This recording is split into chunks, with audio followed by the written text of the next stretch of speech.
Friends, have you ever heard a story of friendship so pure, so divine, that it transcends time itself? Today, we're going to dive into the heart-touching tale of Krishna and Sudama, a story that has been told for thousands of years and still brings tears to our eyes.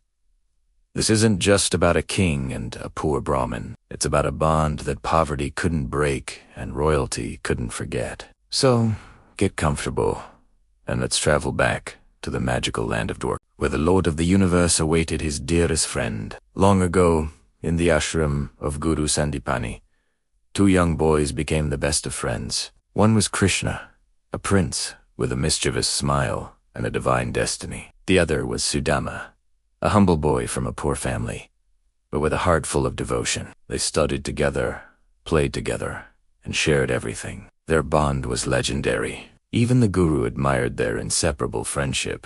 They were like two bodies with one soul, learning the scriptures and the ways of the world, side by side. One day, while collecting firewood in the forest, a fierce storm broke out. Krishna and Sudama got separated and lost, hungry and cold.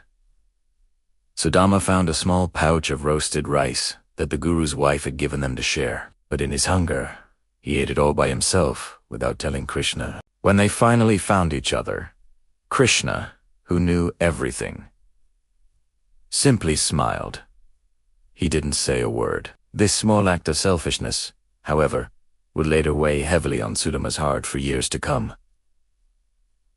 Years passed. Krishna became the mighty king of Dwarka, living in a palace of gold, while Sudama remained a poor Brahmin. He and his wife Sushila lived in a small hut, often struggling to even find food for their children. Their clothes were tattered, and their bodies were frail from hunger. Sudama spent his days in devotion to Krishna, but he was too proud and shy to ask his powerful friend for help. He believed a true friend shouldn't ask for anything. But seeing her children suffer, Sushila's heart broke. One day, she pleaded with Sudama. "My lord," she said, "your friend Krishna is the king of Dwarka. He's known for his compassion and love for his devotees. Please, go to him.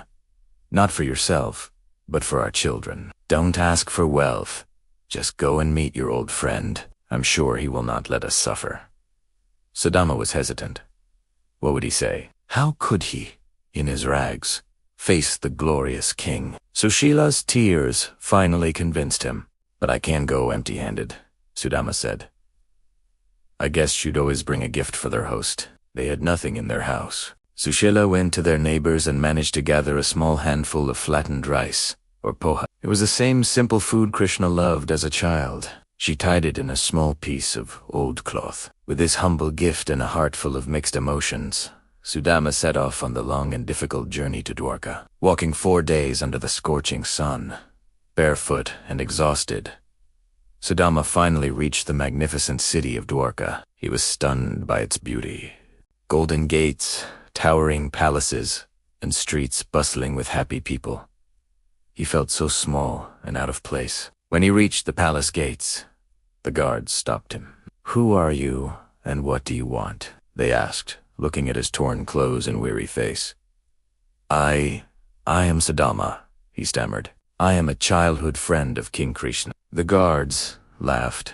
How could this poor man be the friend of their divine king? But one guard, feeling a little sympathy, went inside to inform the king, half expecting to be punished. He approached Lord Krishna and said, "My lord, there is a poor, weak Brahmin at the gate. He is dressed in rags, and he claims his name is Sudama and that he is your friend." The moment Krishna heard the name Sudama, everything changed. He leaped from his royal throne, his eyes filled with tears of joy. He didn't wait for his royal sandals or his guards.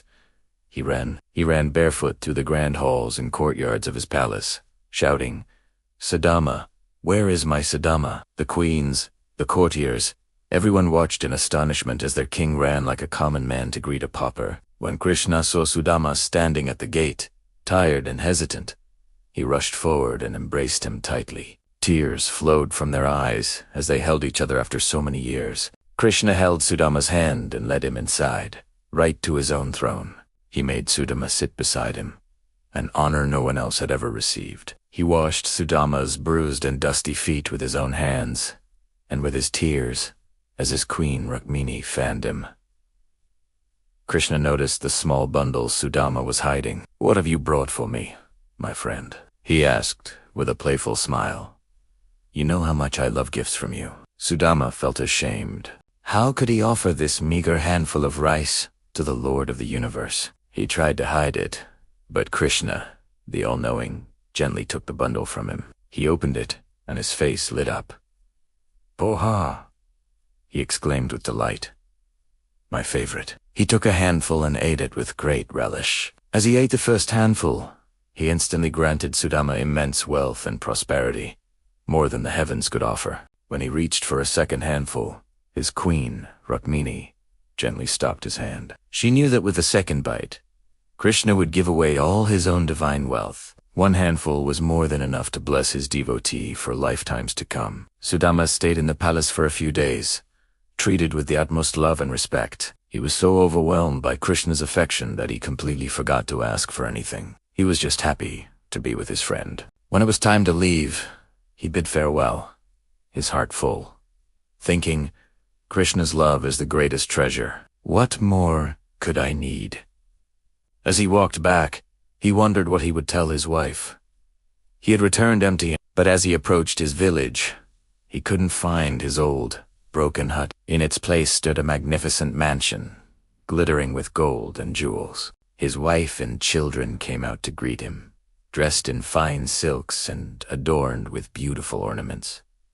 Sudama was stunned. He understood at once. His friend, his beloved Krishna, had understood the unspoken prayer in his heart and had blessed him beyond imagination. Sudama's eyes filled with tears of gratitude, and he spent the rest of his life in devotion, never forgetting the divine friendship that had changed his destiny. This beautiful story teaches us that in true friendship and pure devotion, there is no need for words. The language of the heart is all that matters. God always knows our needs, even when we are too shy or proud to ask. It reminds us that no matter how rich or poor we are, a true friend will always see the real you. Thank you for joining us on this journey into the story of Krishna and Sudama. If this tale touched your heart, please like this video, share it with your friends and family, and don't forget to subscribe to our channel for more timeless stories like this one. Until next time, stay blessed.